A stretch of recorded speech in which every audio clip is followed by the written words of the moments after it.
Baik, selamat pagi untuk kita semua. Jadi baik, saya atas nama Virgilis Mite Uga dari Prodi Pendidikan Musik semester 3 dengan NIM 2020-04029.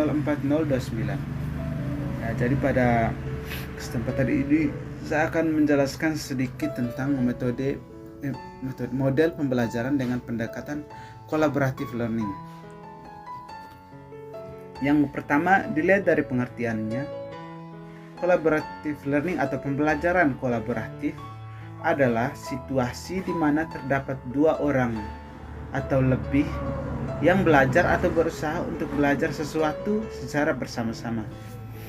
Jadi collaborative learning ini tidak seperti kita belajar sendiri. Jadi semua orang yang terlibat dalam collaborative learning ini memanfaatkan sumber daya dan keterampilan satu sama lain. Misalnya bertukar pendapat, bertukar pikiran untuk memecahkan suatu permasalahan. Yang berikut adalah langkah-langkah dari collaborative learning. Langkah-langkah dari collaborative learning adalah yang pertama, penyampaian tujuan dan memotivasi mahasiswa. Jadi, tujuan dari collaborative learning ini adalah memotivasi mahasiswa untuk lebih berpikir kritis terhadap suatu permasalahan yang dihadapi. Yang kedua, penyajian informasi dalam bentuk demonstrasi atau melalui bahan bacaan. Dan yang ketiga, perorganisasian mahasiswa ke dalam kelompok-kelompok belajar. Nah, setelah kita mengetahui langkah-langkah dari kolaboratif, kita akan mempelajari tentang keunggulan dari kolaboratif. Jadi dalam kolaboratif learning ada banyak keunggulan yang bisa didapat dengan kolaboratif learning oleh siswa. Contohnya antara lain, yang pertama, melatih rasa peduli, perhatian dan kerelaan untuk berbagi. Jadi kolaboratif learning ini dapat melatih mahasiswa untuk lebih peduli, perhatian, dan mempunyai kerelaan untuk berbagi. Yang kedua, keunggulan yang kedua yaitu meningkatkan rasa penghargaan terhadap orang lain. Jadi kita ini hidup dalam lingkungan sosial. Jadi kita patut menghargai orang yang lebih tua, menghargai sesama, dan menghargai sama kita semua.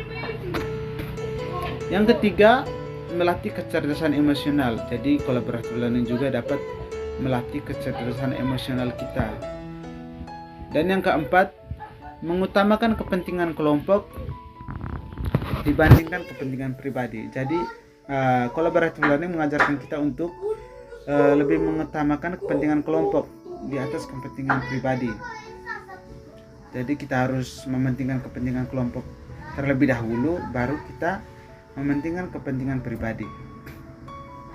Nah, setelah mempelajari keunggulan kolaboratif, kita akan mempelajari juga tentang macam-macam dari kolaboratif. Ya, macam-macam dari kolaboratif yaitu yang pertama, AC, yaitu Academic Constructive Controversy. Nah, pada metode ini setiap anggota kelompok dituntut kemampuannya untuk berada dalam situasi konflik intelektual yang dikembangkan berdasarkan hasil belajar masing-masing, baik bersama anggota kelompok maupun dengan anggota kelompok lain. Yaitu macam-macam kolaboratif AC yang Academic Constructive Controversy. Yang kedua, CIM atau Complex Instruction Method, yaitu pembelajaran yang orientasinya pada temuan. Biasanya CIM digunakan pada bidang studi sains atau matematika. Yang berikutnya adalah CLS atau Cooperative Learning Structures. Pada penerapan metode pembelajaran ini, setiap kelompok dibentuk dengan anggota dua peserta didik atau berpasangan.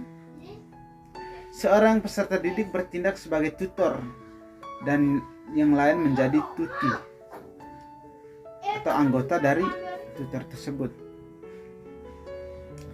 Yang berikutnya adalah CIRC, yaitu Cooperative Integrated Reading and Composition. Pada metode pembelajaran ini mirip dengan TIA.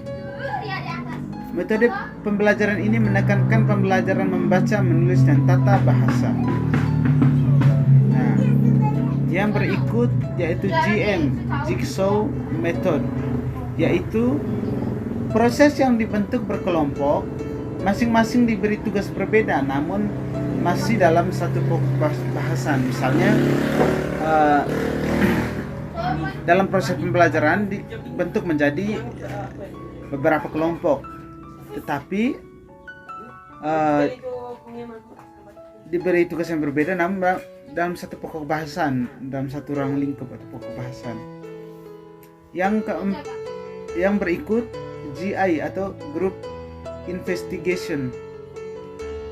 Pada metode ini, semua anggota kelompok dituntut untuk merencanakan suatu penelitian beserta perencanaan pemecahan masalah yang dihadapi.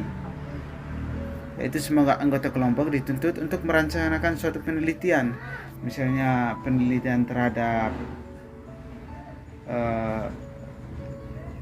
kehidupan sosial masyarakat Ngada dan yang lain-lain, serta permasalahan dalam lingkungan sosial di masyarakat Ngada dan bagaimana cara mereka untuk memecahkannya, jadi dibagi dalam kelompok begitu. Ya, jadi begitu saja macam-macam dari kolaboratif. Yang terakhir adalah kesimpulan. Jadi kesimpulan dari collaborative learning adalah tujuannya yaitu pembelajaran kolaboratif adalah sebagai berikut. Collaborative learning mengajarkan kita untuk menghargai pentingnya konteks sosial bagi proses belajar, serta menumbuhkan hubungan yang saling mendukung dan saling menghargai di antara para siswa dan di antara siswa dan guru, serta membangun semangat belajar sepanjang hayat. Sekian dari saya. Selamat siang dan terima kasih. Mohon maaf apabila dalam penjelasannya terdapat kata-kata yang kurang memuaskan. Dari tempat ini saya minta maaf. Selamat siang dan terima kasih.